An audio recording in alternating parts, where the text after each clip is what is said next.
All right, in this section, we're going to talk about systems of linear equations in two variables. So if you look at number one, this is an example of a system. You've got more than one equation with the same variables making up the system. So if we want to figure out if these ordered pairs are solutions to this system, we need to make sure that the ordered pair works in every equation. So for -1, so we plug it into the first equation, substituting the x's and y's. So the first equation works out because you get 2 equals 2 when you do the math.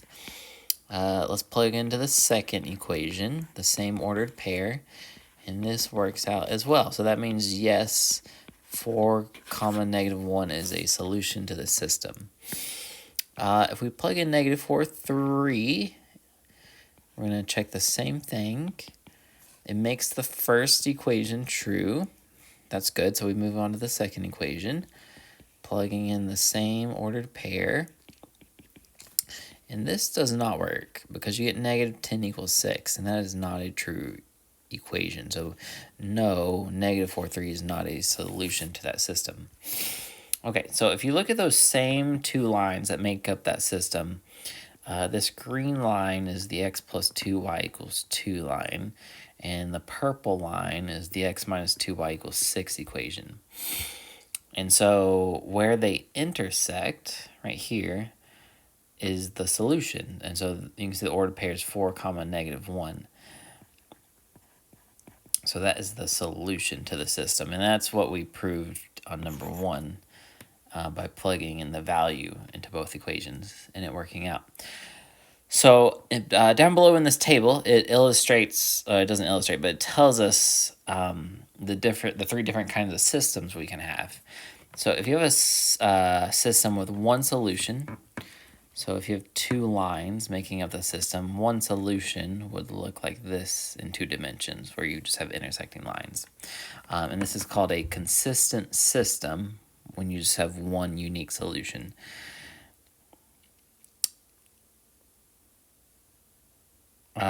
So no solution with 2 lines would look like parallel lines in a plane that just never intersect.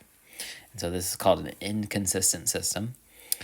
Infinitely many solutions would be where you have 2 equations that are the exact same equation. So imagine you have one line like this, and then the next equation is the exact same line. So they just intersect at an infinite amount of points, and so that's why it has infinitely many solutions. This is called a dependent system. All right, so let's try to solve some systems algebraically. So if we look at in the box, there's 2 methods for solving a system. There's substitution, and we'll try that first. So that's where you try to isolate one of the variables, and then once you have it isolated, you plug in the expression equals into the other equation. So let's try that. So on number 3, we've got this system, and you want to try to isolate the variable that's easiest. And I'll say that -y is the easiest to isolate. So we're going to just manipulate the second equation by subtracting 5x from both sides. So you'll get -y equals -5x minus 26. And then if you multiply both sides by -1, that'll get you the y by itself in positive. So y equals 5x plus 26. Okay, now that this variable is isolated, you can take this expression that y equals, and you can plug it in for the y on the other equation right there. So what would that look like? So it'd be 2x plus 3 times y equals 10. But instead of y, we're plugging in that expression 5x plus 26, that y equals.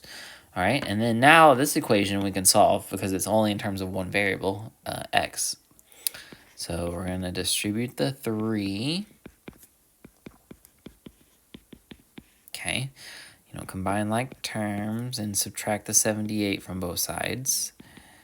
And so you'll get 17x equals -68. So x equals -4. Okay, so that's half of our solution. We need the y coordinate as well. So what you do next is you plug in that x coordinate into either equation in your system, whatever you think is easiest. So I'm going to plug in actually you can plug into the manipulated equation as well. So right here, we could plug it into here. That might be easiest. So we got y equals 5 times -4 plus 26.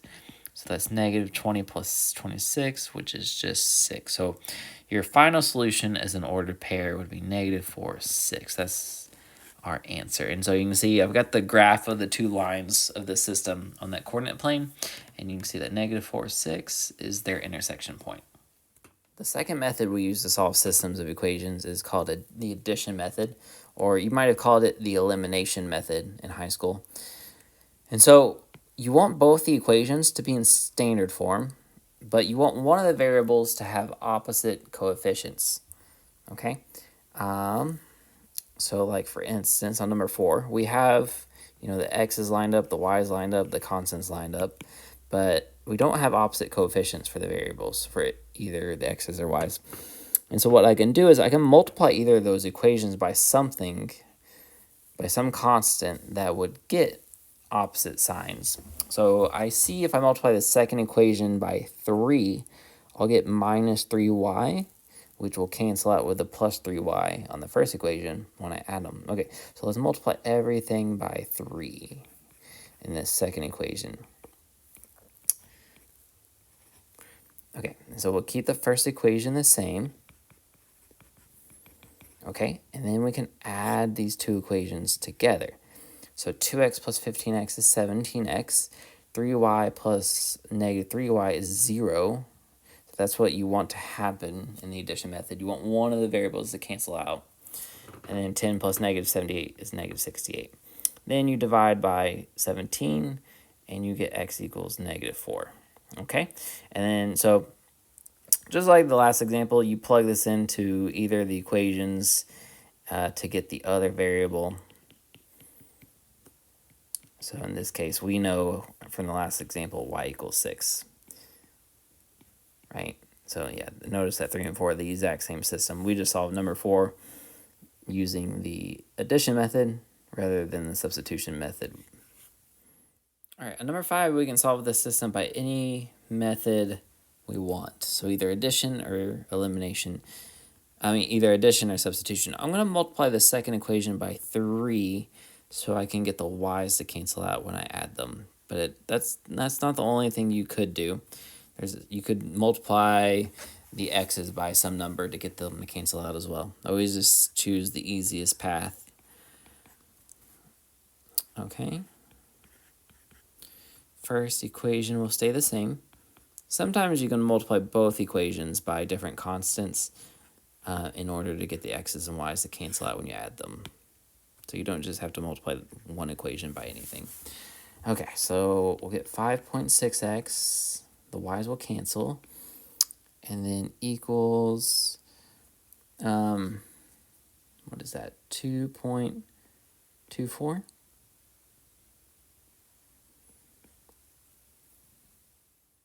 All right, and then here, divide by 5.6. So x equals 0.4, all right? And then we can plug this into one of the equations, doesn't matter. I'll plug it into the first equation. So we get 5 times 0.4 plus 0.3y equals 1.4. Okay, 5 times 0.4 is 2. Okay, minus the 2 over. So 1.4 minus 2 is -0.6. And then divided by the 0.3 to both sides. So the y coordinate's -2. So okay, so your ordered pair is 0.4 comma -2. All right, so we want to solve these systems of part A and B. And so what could we do? So we could solve part A by addition method, but we would need to multiply both these equations by something. So you have a lot of options here. I know I can multiply 4 by 3 to get it to be 12, and I can multiply 6 by -2 to get it to become -12 to get them to cancel out. But again, you could multiply by a variety of things to get either the x or y to cancel out. So I'm going to multiply the first equation by 3, and I'll multiply that second equation by -2. Okay, so when I do that, the first equation is going to be 12x plus 18y equals 36. The second equation is going to be -12x minus 18y equals -24. Okay, so we're going to add these together. So the x's are going to cancel, the y's are going to cancel, leaving 0 on the left side. And 36 minus 24 is 12. So if you get an equation like this after doing either addition or substitution where the equation is not true, this means there is no solution to this system. And so that means the system is inconsistent. It's an inconsistent system. Okay, B, we can solve this, again, by any method of our choice. You can notice that maybe substitution is the easier method because one of the variables is already isolated. So we'll plug that expression into the second equation for y. Okay, and then we can solve this equation. So we'll distribute the -5. Okay, notice the 15x's cancel, and I'll leave 10 equals 10. All right, which this is a true equation. Or there are some times where you could subtract 10 from both sides and get 0 equals 0, which is also a true equation. And so in this case, if you get an equation like this, either through addition or substitution, this means there's infinitely many solutions.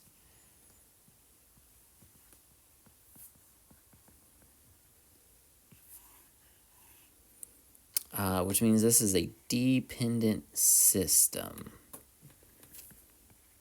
And when we go into section 6.2, we will talk about how we can represent the solution to this dependent system. So let's look at number 7. Okay, so 7, we can solve this system by any method of our choice as well. Notice the first equation is not in standard form, neither is the second equation, so I'm going to manipulate that first. I'm going to move things around. I'm going to add 8 to both sides on the first equation to get that in standard form. I'm going to rearrange these terms on the second equation, so it's 10x, add 3y to both sides, and then subtract 19. Okay, so now they're both in standard form. And I'm going to multiply, I'm going to do the addition method here. I'm going to multiply the first equation by 3, and then I'm going to multiply the second equation by 4. And so what that'll do is it'll get the y's to cancel out, because I see that I'll get -12y on the first equation and +12y on the second equation. So that'll get it to cancel out. Okay, so let's see what we get. So the first equation becomes 12x minus 12y equals 24. The second equation, when you multiply it by 4, becomes 40x plus 12y equals -76. Okay, so when we add these equations together, we get 52x equals -52. All right, so here, if you divide by 52, x has to equal -1. Okay, good so far. So we can plug this into either equation, the x coordinate. So we'll just plug it in maybe to the first equation. So we get 4 times -1 minus 4y equals 8. And we'll just solve for y. Add 4 to both sides. So divide by the -4. So y equals -3. The ordered pair to the solution is -1 comma -3. All right, so number 8, we're going to use this technique called back substitution in order to solve the system. So we start with the simplest equation. So we got 4z equals 4 at the bottom, and if we divide both sides by 4, we'll get z equals 1, okay? Then you plug into the next least complicated equation right here. So that'll get us negative y plus 2 times 1 equals negative 1. Okay. So you can subtract, 2 from both sides. So you'll get negative y equals negative 3. So y equals 3. That's the second variable. All right. Then we're going to plug into the next least complicated equation right here. All right.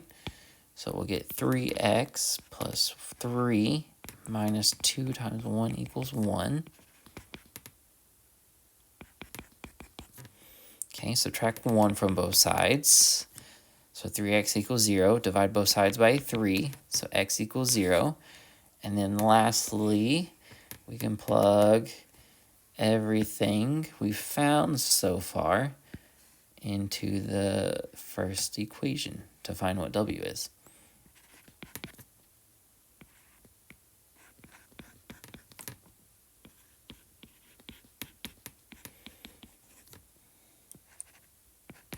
Okay, so w equals negative 2. Now we found all the variables, and so our solution we can write as an ordered quadruple. And so what would that look like? So our answer, in alphabetical order, so w, x, y, z. So negative 2 is the w, x is 0, y is 3, and z is 1.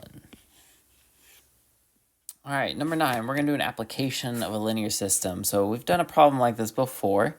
So a company manufactures running shoes that have a fixed cost of $300,000. Additionally, it costs $30 to produce each pair of shoes. They are sold at $80 per pair. Okay, so everything I have underlined in red describes the cost for the company. So our cost function, c of x, is going to equal $300,000, the fixed cost, plus the variable cost, 30x. B says, okay, write the revenue function. That's everything described in green that I have underlined. So the only source of revenue they have is selling them the shoes at $80 per pair. So 80x is your revenue function. C says to determine the break-even point, right? And this describes what this means. Okay, so this is where your revenue equals your cost, or where your profit equals 0. That's the break-even point. So we can set the revenue equal to our cost function. So let's do that. So 80x equals 300,000 plus 30x. And we'll solve it for x. So we'll subtract 30x from both sides. We'll get 50x equals 300,000. And then we'll divide both sides by 50, and you'll see that equals 6,000. What does this mean? It means if 6,000 pairs of shoes are sold,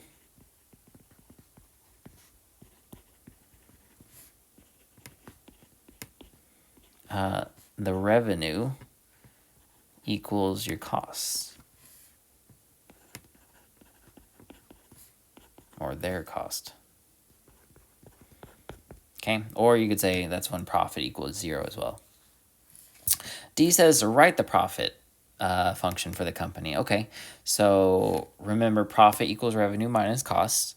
So our profit function, P of x, will equal the revenue, 80x, minus the cost,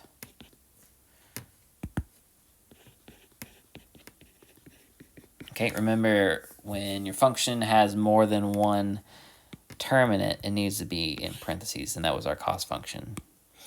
Okay, so, distribute the negative and combine like terms, you'll see it's 50x minus 300,000 is our profit function. E says, what is the company's profit from selling 20,000 pairs of running shoes? Okay, so that is P of 20,000. So if we plug 20,000 into our profit function, it'll tell us our profit from selling 20,000 pairs of shoes. So if it's positive, that's a good thing. That means we're making money. If we're negative, we're losing money. So it's positive $700,000. So that's a net profit of $700,000 from selling 20,000 pairs of shoes. 10 is an application problem with system. So a concert goer needs to make $42,000 from a sale of 1,800 tickets. The promoter charges $20 for some tickets, $30 for other tickets. Okay, let X represent the number of $20 tickets, Y represent the number of $30 tickets. How many tickets of each price were sold if they made $42,000? Okay, so in an application problem like this, there's typically two equations you can write from the scenario described. So what I have underlined in green is that there was a sale of 1,800 tickets. So in other words, X tickets plus Y tickets must equal 1,800. So this equation describes the quantity of tickets that were sold. Underlined in red is how much they needed to make. So this is going to be our, our money equation, how much we're making. So $20 for every X ticket, $30 for every Y ticket. So 20X plus 30Y needs to equal 42,000. So this is our system, and we need to solve it for X and Y. So I like the substitution method here because it's really easy to get either X or Y by itself in the first equation, but you can do addition method if you prefer. So I'm going to subtract Y from both sides. So I get X equals 1,800 minus Y. And then I'm going to plug in this expression in for the X here. So I got 20 times 1,800 minus Y plus 30Y equals 4,200. I'm going to distribute the 20. Okay. Okay, combine like terms, then we can move that, subtract 3,600 from both sides. So we got 10y, right, when we combine like terms, subtract that 3,600 over. And so divide by 10 at this point, so y equals 600. So we're going to sell $630 tickets. All right, and then we can plug that into the green equation, right, the very first equation. So we got X plus 600 equals 1,800. Subtract 600 from both sides, so X equals 1,200. So they sell $1,220 tickets.